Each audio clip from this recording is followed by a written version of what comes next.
बात करते हैं कि परमेश्वर ने हमें ये दिन दिया, ये समय दिया कि हम प्रभु की इबादत करने पाए। हालेलुया। एक चीज, जब आपने प्रभु की इबादत किया है, प्रभु की स्तुति किया है, प्रभु की आराधना किया है, एक वचन से मैं आप सबको आशीषित करना चाहता हूं और मैं चाहता हूं कि उस वचन को पढ़ेंगे, उसके बाद हम थोड़ी देर 10 से 15 मिनट हम परमेश्वर के वचन को सुनेंगे, उसके बाद हम समाप्त करेंगे। ठीक है, यस, जल्दी से मेरे साथ निकालेंगे दूसरा इतिहास की किताब 20 से पढ़ना शुरू करेंगे जल्दी से। हम सब जानते हैं इस वचन को, लेकिन आज हम इस वचन को स्वतंत्र करेंगे, रिलीज करेंगे। यस, दूसरा इतिहास 20 का 1। यस, 20 का 20। हाँ, वे सवेरे उठकर हाँ, तकोआ के जंगल की ओर निकल गए। हाँ, और चलते समय यहोशापात ने खड़े होकर कहा, हाँ, हे यहूदियों, हे यहूदियों, हाँ, हे यरूशलेम के निवासियों, हाँ, मेरी सुनो, हाँ। अपने परमेश्वर यहोवा पर विश्वास रखो। कहाँ पे निकल गए थे ये लोग? शॉपिंग करने निकले थे? किसी से मिलने के लिए निकले थे? नहीं, हाँ, कहाँ के लिए निकले हुए थे? बाइबल ऐसा बताती है, युद्ध के लिए निकले हुए थे। किसके लिए निकले थे? युद्ध के लिए निकले थे, रणभूमि के लिए निकले हुए थे, अपने शत्रुओं का सामना करने के लिए निकले हुए थे। लेकिन इस सामना करने से पहले क्या हुआ था? बहुत बड़ी सेना थी और इस समय यहां पर लिखा हुआ है कि मोआब और अम्मोनियों पर यहोशापात की विजय। तो कैसे ये लोग विजय हुए थे, इस बात को हम सुन करके उसके बाद जल्दी से थोड़ी देर परमेश्वर के वचन को ध्यान करेंगे। यस, पढ़ेंगे जल्दी से।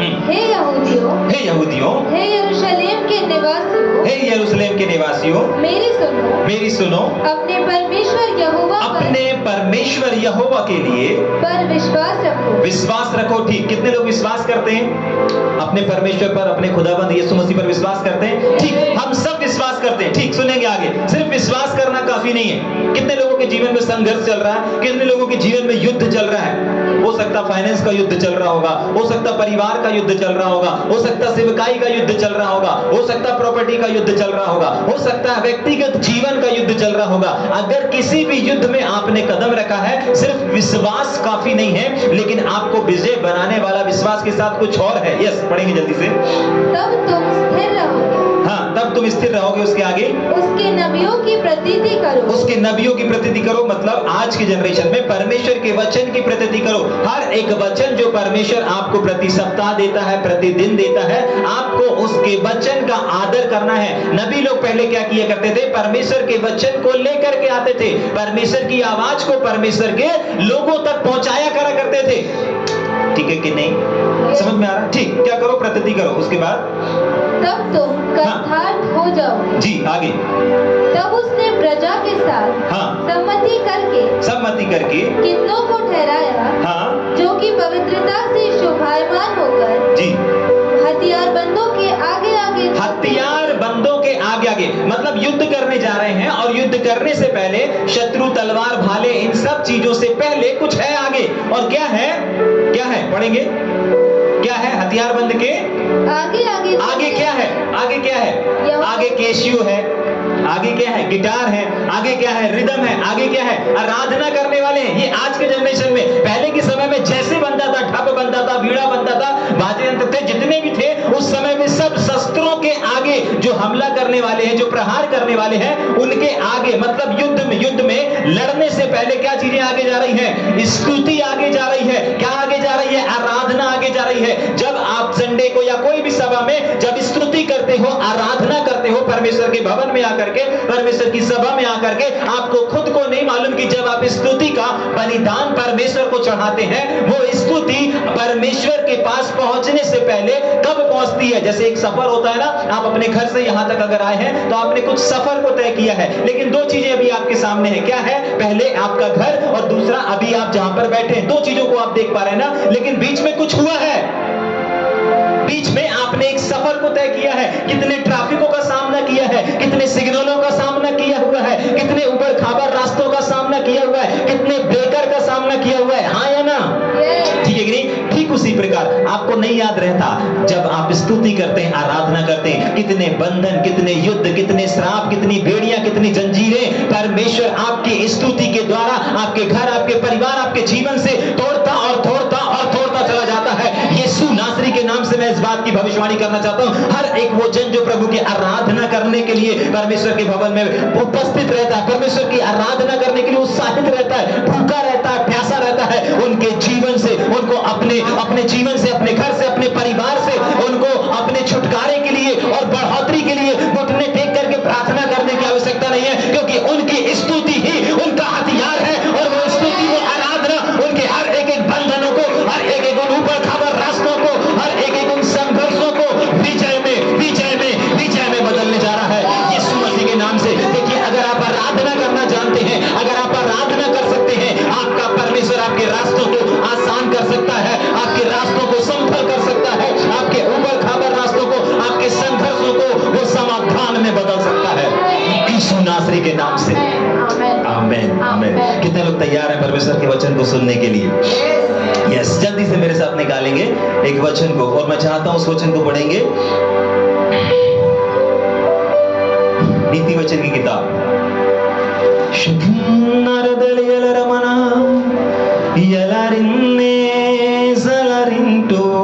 आज ज्यादा नहीं, हम 10 से 15 मिनट थोड़ी देर परमेश्वर के वचन को ध्यान करेंगे। और मैं चाहता हूं आज 23 अध्याय ना, नीति वचन 23 अध्याय का पहले वचन को पढ़ेंगे, 4 वचन को, अध्याय 23 उसका 4 वचन। हाँ, धनी होने के लिए हाँ, परिश्रम ना करना। देखिए, इस संसार में हर एक जन जिन्होंने अभी अपनी आंखों को खोला है, जन्म ले चुका है, चाहे वो एक छोटा बच्चा हो, भाई हो, बहन हो, जवान हो, बूढ़ा हो, बुजुर्ग हो, कोई भी क्यों ना हो, अगर उसने इस संसार में अपनी आंखों को खोल दिया है तो उसके जीवन को अगर आप देखेंगे, कहीं ना कहीं वो परिश्रम कर रहा है। जाग रहे? खाने के लिए परिश्रम, पीने के लिए परिश्रम, काम करने के लिए परिश्रम, नौकरी के लिए, नौकरी ढूंढने के लिए, शादी के लिए परिश्रम, इन तमाम जितने भी क्षेत्र में जितने भी लोगों को, जितने भी मानव जाति को अगर आप देखेंगे, हर एक जाति के लोग, हर एक इंसान, मानव जाति की बात कर रहे हैं अपन ना, ठीक है, ये जाति वो जाति नहीं, अपन मानव जाति की बात कर रहे हैं। अगर किसी को भी देखेंगे, उसके जीवन में एक चीज आपको जरूर नजर आएगी, और वो है उसका परिश्रम। अपने पड़ोसी से बोलो, आपके जीवन में, आपके जीवन में परिश्रम है ना? ठीक, सुनेंगे क्या लिखा है, वापस पढ़ेंगे। धनी होने के लिए हाँ, परिश्रम ना करना। पूछेंगे उससे, वो परिश्रम का नाम, वो परिश्रम का नाम, या फिर वो परिश्रम का मकसद, या फिर वो परिश्रम का मकसद धनी बनने के लिए तो नहीं है। धनी बनने के लिए तो नहीं है। ठीक है कि नहीं? देखिए, अधिकांश लोग जो परिश्रम कर रहे हैं ना, चाहे जवान लोग हों, पढ़ाई करने वाले लोग हों, पढ़ाई करने वालों से भी पूछेंगे ना, भाई इतनी मेहनत क्यों कर रहे हैं? ठीक है, मैंने एक फिल्म देखा था 12 फेल, है ना, 12 फेल, मैंने फिल्म देखा था, उसमें एक संघर्ष दिखाया गया। क्या दिखाया गया? एक पढ़ाई करने वाले एक व्यक्ति का संघर्ष दिखाया गया, वो सच्ची घटना पर आधारित थी। ठीक है कि नहीं? सुनेंगे लेकिन इस चीज को ना, उसमें जो घटना दिखाई गई वो एक सच्ची घटना पर आधारित फिल्म थी, और उसमें बताया गया कि एक लड़का परिश्रम करता है, मेहनत करता है, सिर्फ काम नहीं करता, मेहनत करता है, जिसको परिश्रम बोला जाता है। दिन करता है, रात में सोता कम है, बहुत ज्यादा अपने जीवन में संघर्ष करता है, और उसका लक्ष्य एक ही रहता है। क्या रहता है? IPS officer. बिल्कुल सही, एक ऑफिसर बनना। और ऑफिसर बनने से क्या होगा? लोगों के कल्याण होगा। क्या? लोगों का कल्याण होगा, लेकिन उससे पहले पता है किसका कल्याण होगा? हाँ, उसके पहले इसका कल्याण होगा। ठीक है कि नहीं? इसका कल्याण होगा। और अधिकांश अगर के लोगों के फोकस को देखें, अगर किसी भी काम करने वाले को, किसी ठेला लगाने वाले को, किसी कंप्यूटर वाले को देख लें, या बिल बनाने वाले को देख लें, कहीं पर भी अगर हम लोगों को नजर डालेंगे और उससे पूछेंगे, भाई ये काम क्यों कर रहे हो, ये धंधा क्यों कर रहे हो, ये बिजनेस क्यों कर रहे हो, ये काम क्यों कर रहे हो, उससे भैया कमाना खाना है भैया। ठीक है कि नहीं? आया ना? अगर सादा सिंपल मिडिल क्लास वाला होगा, बोलेगा भैया हमको कमाना खाना है, पेट के लिए करना पड़ता है, पत्नी है, बच्चे हैं, परिवार है, माता है, इनके लिए करना पड़ता है। सिंपल सी ये जवाब देगा कि नहीं देगा?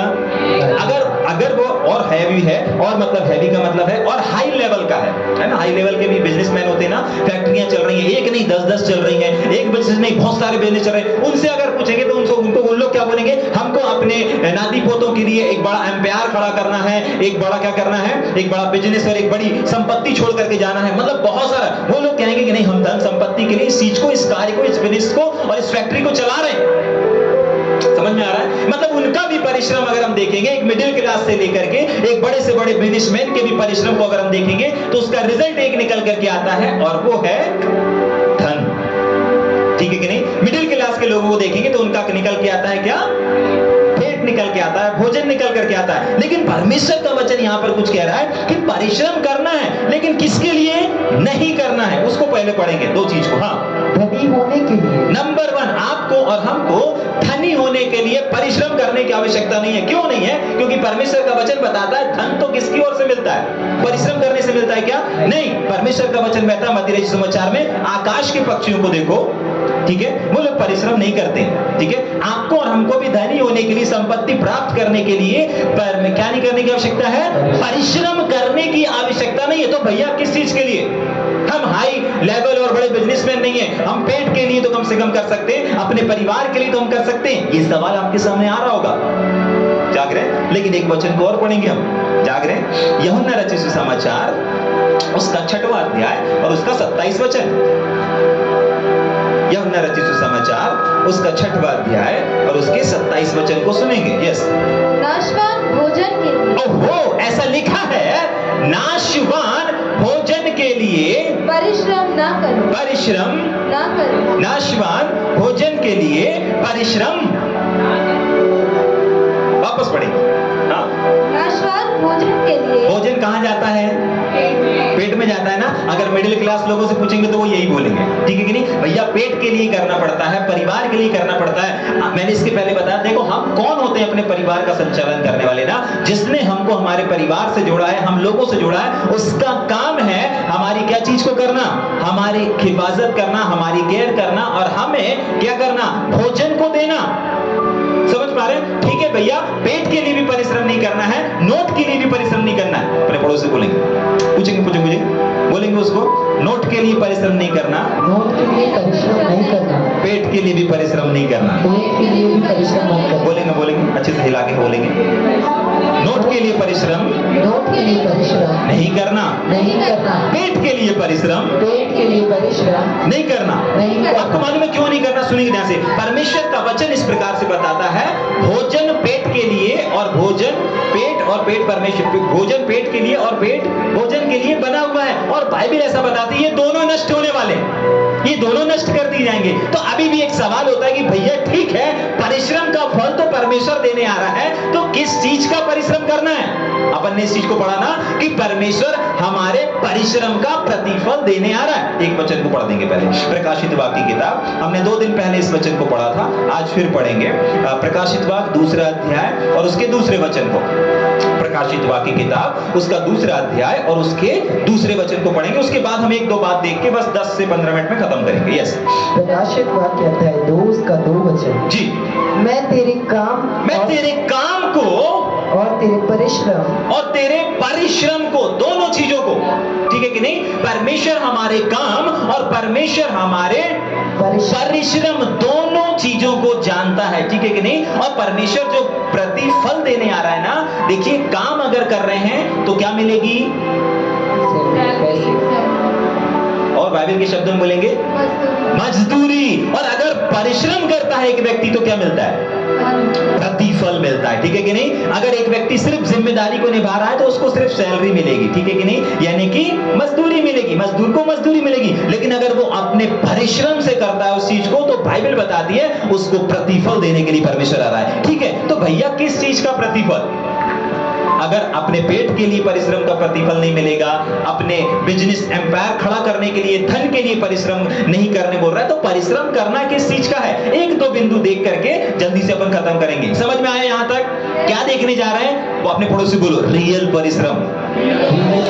जिस परिश्रम का आपको प्रतिफल मिलने जा रहा है, आपको प्रतिफल मिलने जा रहा है। आज हम उस प्रतिफल को पाने का उपाय देखने जा रहे हैं। क्योंकि जब वो मालूम नहीं रहेगा तो वो परिश्रम हम करेंगे नहीं। हम कौन सा परिश्रम करते रहेंगे? खाने का, पीने का, परिवार का, बच्चों का, ये परिश्रम करते रहेंगे, इसमें समय गुजारते रहेंगे। लेकिन जिसके बदले में प्रतिफल मिलेगा, उसको भी तो जानना जरूरी है, उसको भी तो समझना बहुत जरूरी है।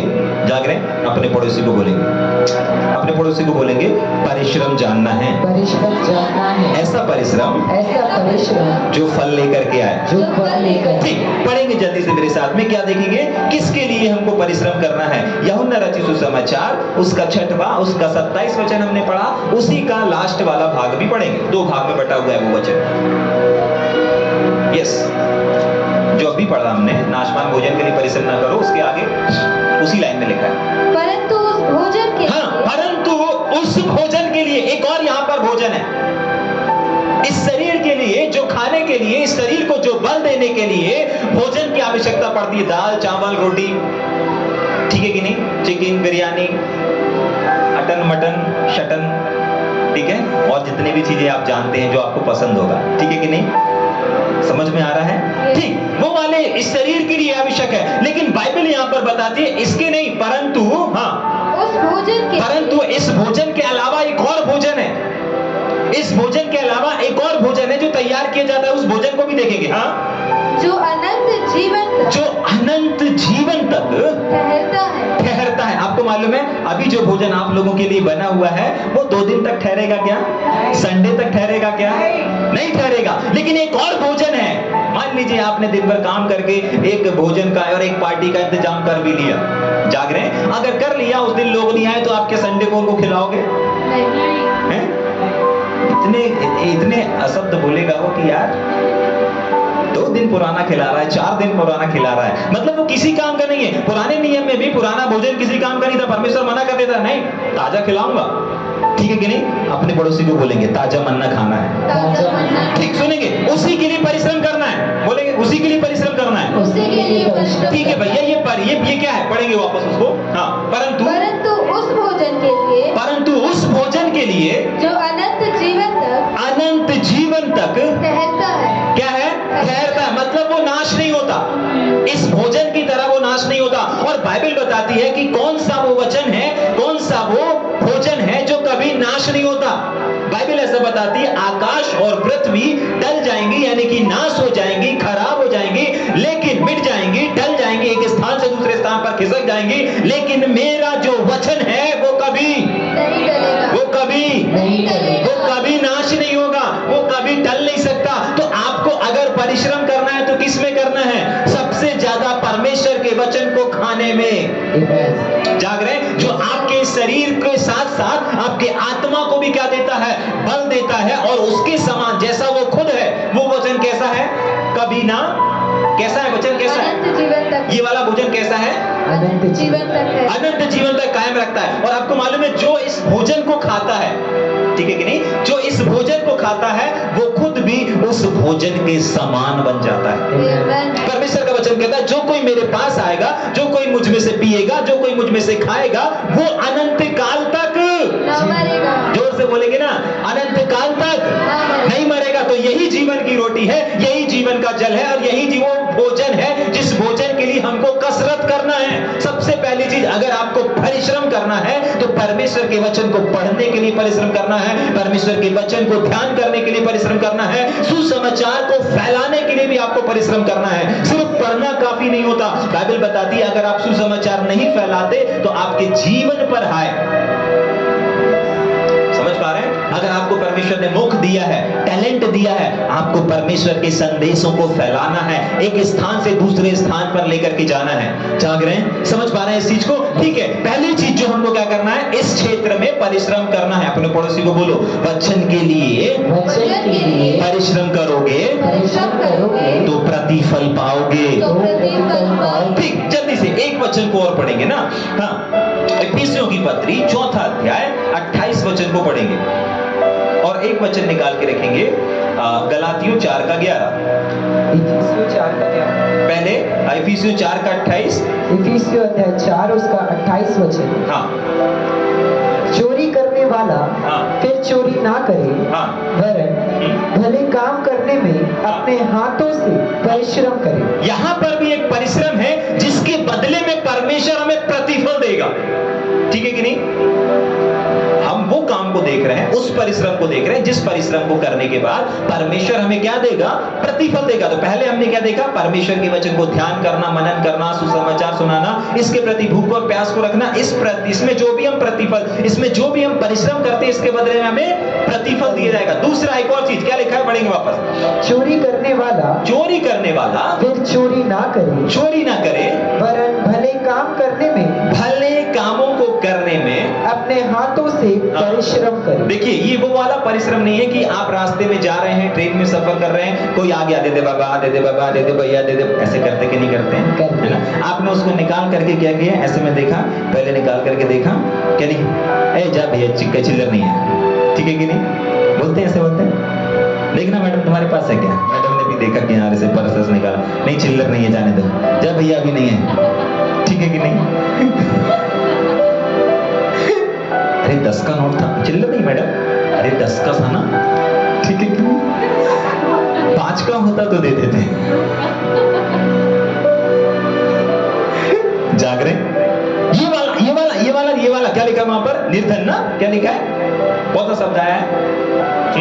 वरन भले काम करने में, हाँ, अपने हाथों से परिश्रम, मतलब देने वाले काम, ठीक है? यहां पर मेरी बाइबल में निर्धन शब्द आया है, निर्धनों की सहायता करने से, ठीक है? ओल्ड वर्जन में आप पढ़ेंगे तो वहां पर लिखा है निर्धनों की सहायता करने के लिए जब हम क्या रहते हैं? तैयार रहते हैं। ये वाला निर्धन नहीं कि अगर कोई आया है मांगने के लिए उसको 1 रुपए दे दिए, 1 समोसा दे दिए, नहीं, वहां पर लिखा है परिश्रम। इसको काम बोलते हैं, लेकिन परिश्रम वो होता है जिसमें हम अपने जुनून को दर्शाते हैं, जोश को दर्शाते हैं और अपनी पूरी सामर्थ को उड़ेल देते हैं, पर उसको वो काम फिर काम नहीं रहता, परंतु वो परिश्रम बदल जाता है।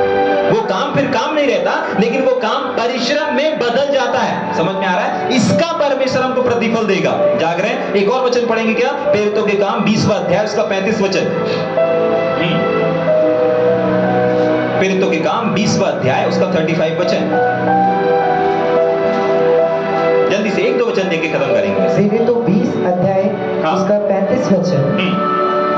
फिलिपियों 2:16 भी निकाल के रखेंगे एक जन। हाँ, मैंने तुम्हें सब कुछ करके दिखाया। मैंने तुमको सब कुछ करके दिखाया। देखिए, ये आपको ऐसा परिश्रम नहीं बताया जा रहा है जो आपके लिए कोई अनहोना हो या आपने कभी सुना ना हो, देखा ना हो। यीशु मसीह ने सारी चीजों को करके दिखाया, पौलुस ने बहुत सारी चीजों को करके दिखाया, पतरस ने अपनी सेवकाई में करके दिखाया, और भी जो प्रेरित हैं उन लोगों ने भी अपनी सेवकाई में बहुत सारे परिश्रम करके दिखाए हैं, जिसके बदले में हमारे परमेश्वर ने उनको प्रतिफल दिया है। ठीक, मैंने तुमको सब कुछ करके दिखाया जी कि इस रीति से परिश्रम करते हुए, हाँ, किस ठीक से पढ़ेंगे। मैंने तुम्हें सब कुछ करके दिखाया जी कि इस रीति से मतलब एग्जाम्पल देते ना अपन, अगर कैसियो बजाना है तो ऐसे कैसियो बजाना है, अगर फोटो खींचना है तो ऐसे फोटो खींचना है, रिकॉर्डिंग करना है तो ऐसे करना है, ऐसे करना है। अपन बताते ना एक दूसरे को, जो जानकार रहता है बताता है। ऐसे यहाँ पर इन लोगों ने क्या किया है? बता दिया कि इस रीति से परिश्रम करना है। आज आपको भी यही बताया जा रहा है कि देखो, आप अपने समय को, आप अपने धन को, आप अपने तन को, आप अपने मन को कौन से परिश्रम में इस्तेमाल कर रहे हो, और उसमें आप इस्तेमाल कर रहे हो सकता आप पेट के लिए कर रहे होंगे, हो सकता आप नोट के लिए कर रहे होंगे, हो सकता आप परिवार के लिए कर रहे होंगे, लेकिन मैं आपको बताना चाहता हूं इन सारे चीजों के लिए आपको प्रतिफल नहीं मिलेगा। क्यों? क्योंकि परमेश्वर का वचन बोलता है आपको अगर प्रतिफल चाहिए तो परमेश्वर जिसके बदले में प्रतिफल देता है उसकी उस परिश्रम को करना पड़ेगा। समझ पा रहे हैं? परमेश्वर किसके बदले में प्रतिफल देता है? पहला, उसके वचन के लिए अगर हम भूखे रहते हैं, प्यासे रहते हैं, बांटते हैं, इसके बदले में। दूसरा हमने क्या देखा? निर्धनों की सहायता करने के लिए। और अभी हम यहाँ पर क्या देख रहे हैं? हाँ, मैंने तुम्हें सब कुछ करके दिखाया जी कि इस रीति से परिश्रम करते हुए, इस रीति से परिश्रम करते रहो, करते हुए निर्बलों को संभालना। निर्बलों को संभालना, आपको मालूम है निर्बल का मतलब वो नहीं होता जिसके शरीर में जान नहीं होती, नहीं। बहुत सारे ऐसे लोग रहते हैं जो आपके सेवकाई में अगर आप देखेंगे, बहुत सारे ऐसे लोग रहेंगे जिनका विवेक निर्बल रहता है। सिर्फ पैरों से निर्बल होना, हाथों से निर्बल होना, सामर्थ्य में निर्बल होना, सिर्फ ये निर्बलता नहीं होती, ये कमजोरी नहीं होती। आज अपने आसपास देखेंगे बहुत सारे लोग बहुत सारी बातों में निर्बल हैं, यानी कि कमजोर हैं। जाग रहे हैं? और आप बलवान हैं ये कैसे पता चलेगा? आपकी ही बाइबल बताती है कि बलवान वो कहलाता है जो निर्बल लोगों की निर्बलताओं को सहता है। और यहां पर हम परमेश्वर से अगर प्रतिफल की अपेक्षा कर रहे हैं तो हमको परमेश्वर निर्बलों को संभालते हैं, इस काम के बदले में प्रतिफल देगा। पता है क्यों? क्योंकि बहुत बार जब हम निर्बल लोगों का हमारे साथ सामना होता है ना, तो हम उनको उनकी निर्बलता पर छोड़ देते हैं। एक बार समझाते, 2 बार समझाते, 3 बार समझाते और उसके बाद बोल देते कि भैया जब उसको समझ में नहीं आ रहा तो वो जाने, उसका जीवन जाने। जाग रहे? बहुत गलती कर रहा था, बहुत गलती कर रहा था, मैंने बहुत समझाया, लेकिन उसके समझ में नहीं आया। आपको मालूम है पतरस किस बात को सिखाता है? पतरस बताता है कि जब तक मैं इस डेरे में हूं, है ना, अभी कुछ दिन पहले अपन ने अध्ययन किया था, मैं जब तक इस डेरे में हूं मैं तब तक लोगों को सिखाता रहूंगा, मैं तब तक लोगों को उत्साहित करता रहूंगा। तो ये हर एक सेवक के लिए, हर एक पास्टर के लिए एक संदेश है कि उनको कब तक अपने लोगों को सिखाना है, कब तक अपने लोगों को उत्साहित करना है। जब तक वो इस डेरे के अंदर हैं तब तक उनको सिखाना है, तब तक उनको समझाना है। और यही बलवान व्यक्ति की पहचान होती है और इसी काम के बदले में परमेश्वर हमें प्रतिफल देगा। जाग रहे हैं? इसके लिए नहीं कि एक बार 2 बार देखा उसके बाद अरे तुम जानो, नातान गलती करता ना, जोश गलती करते ना, 1 बार डांटेंगे, 2 बार डांटेंगे, 3 बार डांटेंगे, उसके बाद अगर नहीं सुन रहा था जान दो, हटाओ, खेलने दो उसको, है ना? ऐसा नहीं करना है। जब तक आप उनके पिता हैं, कब तक हैं? जब तक उसकी साथ हैं, जब तक हमारी साथ हैं, हम एक दूसरे से जुड़े हुए हैं। जाग रहे हैं? ठीक इसी प्रकार हर एक क्षेत्र में, भाई के क्षेत्र में, बहन के क्षेत्र में, माता के क्षेत्र में, पिता के क्षेत्र में, अगुवे के क्षेत्र में, हम एक दूसरे से जुड़े हुए हैं जब तक हम आत्मिक संसार में हैं। और हमको एक दूसरे को तब तक संभालना है जब तक हम इस डेरे के अंदर हैं। समझ में आ रहा है? और ऐसे अगर काम करते हैं तो इसके बदले में परमेश्वर में प्रतिफल देगा। एक आध चीज और देख के खत्म करेंगे क्या? जाग रहे हैं? समझ में आ रहा है या ऊपर से जा रहा है? ठीक, एक और वचन को पढ़ेंगे, गलातियों की पत्री उसका 4था अध्याय उसका 11 वचन। गलातियों की पत्री उसका 4था अध्याय और उसका 11 वचन को पढ़ेंगे और एक और वचन को पढ़ेंगे इसके बाद, बस लास्ट वचन, पहला थिस्सलुनीकी की किताब उसका 2रा अध्याय। हाँ, पहले पढ़ देंगे गलातियों 4 का 11। मैं तुम्हारे विषय में डरता हूँ। हाँ, मैं तुम्हारे विषय में डरता हूँ जी, कहीं ऐसा ना हो कि जो परिश्रम मैंने तुम्हारे लिए किया है वह व्यर्थ ठहरे। क्या हो जाए? व्यर्थ ठहरे। ठीक, व्यर्थ हो जाए। उसके आगे पढ़ेंगे, एक और वचन निकाल के पढ़ेंगे, इफिसियों 4 का 11, 12, 13, 14, 3 वचन को पढ़ेंगे। उसने कुछ को प्रेरित, हाँ सुनेंगे ध्यान से, यहाँ पर यीशु मसीह ने क्या किया? कुछ लोगों को प्रेरित नियुक्त किया, कुछ लोगों को भविष्यवक्ता नियुक्त किया, और ये सारी चीजों को पढ़ेंगे, 1-2 वचन पढ़ देंगे उसके आगे, फिर अपन चलेंगे। और कुछ को सुसमाचार सुनाने वाले नियुक्त। हाँ, सुनेंगे, 1 मिनट रुक जाएंगे। सब लोग जानते हैं इस वचन को, है ना? यहाँ पर ये दर्शाया जा रहा है, बताया जा रहा है कि एक व्यक्ति ने, एक सेवक ने बहुत सारे सेवकों को नियुक्त किया और बहुत सारे सेवकों को तैयार करके कहां पर छोड़ दिया? कलीसियाओं के बीच में छोड़ दिया, लोगों के बीच में छोड़ दिया, ताकि वो क्या करें? अपने अपने वरदान, अपने अपने अभिषेक का इस्तेमाल करें। और यहां पर जो हमने इसके पहले पढ़ा गलातियों 4 का 11, वहां पर भी एक प्रेरित है जो अपने लोगों के लिए क्या कह रहा है? वापस पढ़ेंगे उसको 4 का 11 को। हाँ, गलातियों 4 का 11 कि जो परिश्रम मैंने तुम्हारे लिए किया है, हाँ, वह व्यर्थ ना हो जाए। क्या लिखा है? व्यर्थ, कहीं का मतलब है व्यर्थ ना हो जाए। ठीक है कि नहीं? उसको डाउट है, मैंने तुम्हारे बीच में काम किया, मैंने तुम्हारे मध्य में सेवाएं की, मैंने तुम्हारे लिए भागा दौड़ा परिश्रम किया, लेकिन वो परिश्रम कहीं व्यर्थ ना हो जाए। समझ पा रहे हैं? परमेश्वर ने इसके पहले जब प्रेरितों को नियुक्त किया, भविष्यवक्ताओं को नियुक्त किया, आज भी प्रेरिताई सेवकाई है, आज भी भविष्यवक्ताई सेवकाई है, आज भी हीलिंग सेवकाई है ना। तो हमारे इस प्रतिफल और इस परिश्रम के बदले में परमेश्वर हमें क्या देता है?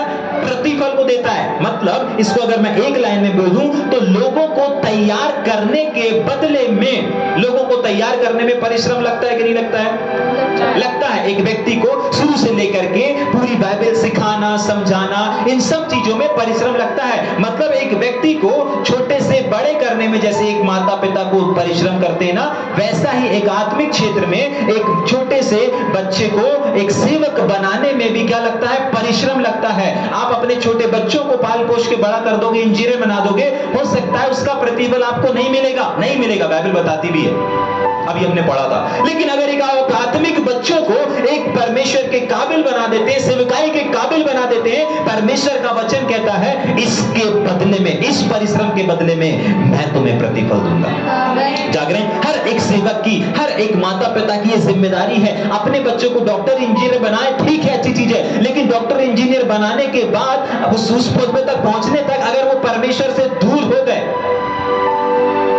उनका जीवन संसार में चला गया, जाग रहे हैं? आपको उनके डॉक्टर इंजीनियर बन जाने से कोई भी प्रतिफल नहीं मिलेगा। इसीलिए अपने बच्चों को क्या करना है? परमेश्वर के लिए तैयार करना। चाहे आपके शारीरिक बच्चे हो, चाहे आपके आत्मिक बच्चे हो, उनको हमेशा इंकरेज करके आपको आगे लेकर के आना है, फ्रंट में लेकर के आना है, ताकि वो क्या कर सके? जहां पर आप हैं, कम से कम आप वहां पर उनको खड़ा कर सके। अगर आप हीलर हैं तो कम से कम आप हीलिंग के क्षेत्र में उनको खड़ा कर सके। अगर आप सामर्थ के अनोखे काम कर रहे हैं तो कम से कम आप अपने आत्मिक बच्चों को सामर्थ के अनोखे काम तक के योग तो बना सके। अगर आप एक भविष्यवक्ताई सेवकाई कर रहे हैं तो आपका काम है कि आप अपने आत्मिक बच्चों को एक भविष्यवक्ताई सेवकाई के लिए खड़ा कर सके। अगर आप एक प्रेरिताई सेवकाई कर रहे हैं तो आपकी जिम्मेदारी है कि आप अपने आत्मिक बच्चों को एक प्रेरिताई सेवकाई के योग्य बना करके खड़ा करने पाए। समझ में आ रहा है? और अगर ऐसा करते हैं, इसके बदले में हमारा परमेश्वर क्या करता है? हमको प्रतिफल देता है। आपको मालूम है आज की सभा, ये जो सभा है, ये भी एक धन्यवादी सभा है। क्या है? धन्यवादी सभा। और ये क्यों धन्यवादी सभा है? क्योंकि आप सबको मालूम है, कुछ लोगों को मालूम है, जाग रहे हैं? समझ में आ रहा है या ऊपर से जा रहा है? ठीक है कि नहीं? ठीक, सुनिए। यहां पर भी एक ऐसी मां है जिस मां ने अपने बेटे को, जिसका कोई एजुकेशन नहीं, क्या नहीं? एजुकेशन समझते ना? हाँ, जिसका कोई पढ़ाई के क्षेत्र में कोई वैल्यू नहीं, जिसने स्कूल को छोड़ा, उस समय उससे खुद का नाम लिखते नहीं बनता। जाग रहे? नाम लिखते नहीं बनता था, लेकिन उन्होंने क्या किया? उनको वचन की शिक्षा को दिया, प्रार्थना के साथ जोड़ करके रखा, परमेश्वर से जोड़ करके रखा। कहीं मीटिंग में जाना है, किसी सेमिनार में जाना है, किसी क्रूसेड को अटेंड करना है, प्रार्थना में समय देना है, कभी उनकी मां ने उनको मना नहीं किया, कभी मना नहीं किया। कहां जा रहे हो, कितने बजे आ रहे हो, चर्च की सेवा में जा रहे हो, युद्ध की सेवा में जा रहे हो, काम से कब घर आ रहे हो, उन्होंने कभी नहीं बोला। उनको मालूम था कि मैं इनको कहां भेज रही हूं। जाग रहे? समझ में आ रहा है? उन्होंने क्या किया? उन्होंने अपने साथ साथ अपने बच्चे को भी परमेश्वर के राज और परमेश्वर की सेवकाई के लिए तैयार किया। जाग रहे हैं? आज हजारों लोग उनके द्वारा आशीषित हो रहे हैं, उनके संदेशों को सुनते हैं, और एक ही कलीसिया नहीं परंतु एक से ज्यादा कलीसियाओं का वो क्या करते हैं? आज संचालन करते हैं, लीड करते हैं। समझ में आ रहा है? और आज एक ऐसी ही माँ का बर्थडे है। मैं चाहता हूं कि हम उनके बर्थडे के दिन, ठीक है, इस बात को अपने यहां से लेकर के जाएं। जाग रहे हैं? इस बात को यहां से लेकर के जाएं।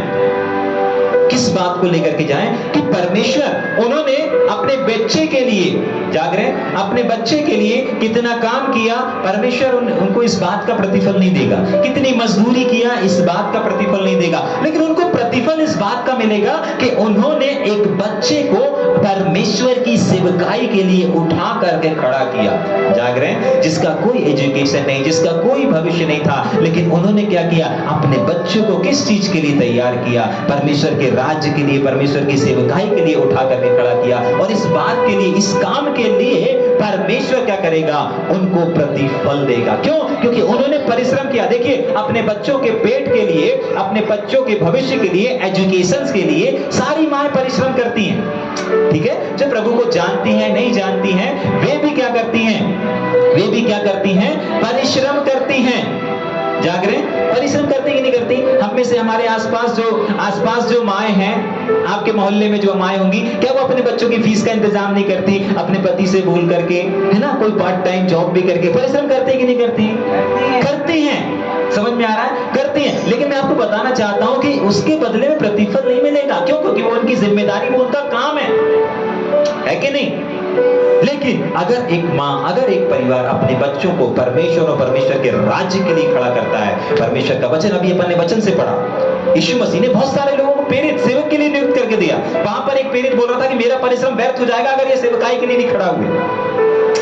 समझ में आ रहा है? एक व्यक्ति जब परमेश्वर की सेवकाई के लिए अपने बच्चों को, चाहे शारीरिक बच्चे हों चाहे आत्मिक बच्चे हों, जब खड़ा करता है, परमेश्वर उनके इस परिश्रम के बड़े प्रतिफल को उनको देता है। जाग रहे हैं? आइए अपने स्थानों में थोड़ी देर खड़े हो जाएंगे, हम प्रार्थना करेंगे। हर एक भोजन जो अपने बच्चों को, चाहे आत्मिक बच्चे हैं शारीरिक बच्चे हैं, परिश्रम करते हैं,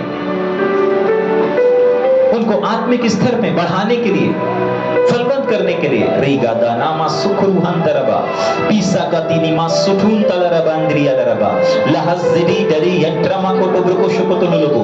पिता, हम आपको धन्यवाद देते हैं। स्वामी, हम आपका आदर करते हैं। आज प्यारे प्रभु जी, हम उस माँ के लिए प्रभु धन्यवाद देते हैं प्रभु कि आपने उस माँ को, उस माँ के गर्भ में, जिस प्रकार उस मरियम के गर्भ में आपने प्रभु यीशु मसीह को इस संसार में भेजा, और वो माता यीशु मसीह की उन कार्यों को जो यीशु मसीह ने इस संसार में किया, यीशु मसीह ने हजारों को चंगा किया, लाखों करोड़ों को, बीमारों को चंगा किया, छुटकारा दिया, और न जाने कितने लोगों के लिए आज सारी मानव जाति के लिए वो उद्धार का एक द्वार बन गया, उद्धार का एक कारण बन गया। लेकिन आपने इस कार्य के साथ साथ उस मरियम को भी अति महान किया। ओ ब्राखा टाला राजुंथा रामंटी निकेलिया रबा। पिता, हम आपको धन्यवाद देते हैं, हम आपकी स्तुति करते हैं प्रभु जी, ऐसी माँ के लिए प्रभु, जिस माँ के गर्भ में प्यारे प्रभु आपने हमें रखा प्यारे प्रभु जी, हम धन्यवाद करते हैं। हो रीदा बादशाह गादाना मा सिठिरिया लरबा।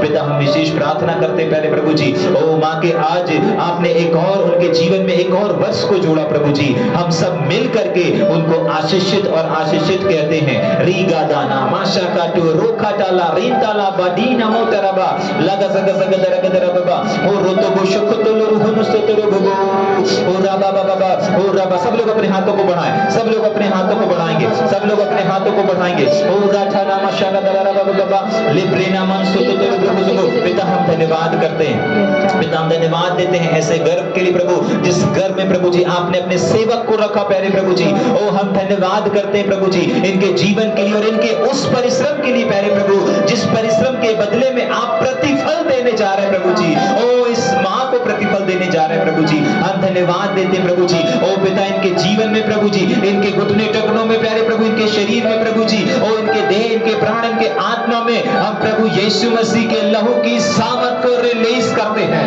ओ राताबा शताला दूना से फेरिया लरबा। पिता, हम धन्यवाद करते हैं, पिता हम धन्यवाद करते प्रभु एक अच्छी माँ के लिए प्रभु जी, एक अच्छे इस दिन के लिए प्रभु जी कि आपने इन्हें आज से प्यारे प्रभु जी, ओ पिता परमेश्वर, ओ कई सालों पहले प्रभु जी इस संसार में भेजा प्रभु, ताकि इनके द्वारा प्यारे प्रभु आपके सेवक का निर्माण हो सके और वो बहुतों के छुटकारे के लिए एक आशीष का कारण ठहर सके। हम धन्यवाद देते प्रभु, आपको आदर, आपको महिमा देते प्रभु। ओ पिता परमेश्वर, हम आपकी स्तुति तारीफ करते हैं, आदर महिमा आपको देते हैं। यीशु नासरी के नाम से मांगते हैं प्रभु, यीशु मसीह के नाम से मांगते हैं। आमेन आमेन आमेन। सभी को प्रेज द लॉर्ड, जय मसीह की। मैं चाहता हूँ और भी बच्चे लोग आ जाएंगे जल्दी से सामने, जल्दी से सामने आ जाएंगे। सब बच्चे मिलके केक काटने में मदद करेंगे। यस, गाने वाले बजाने वाले तैयार रहेंगे, जल्दी जल्दी आ जाएंगे, सब लोग आ जाएंगे चारों तरफ।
शा ला ला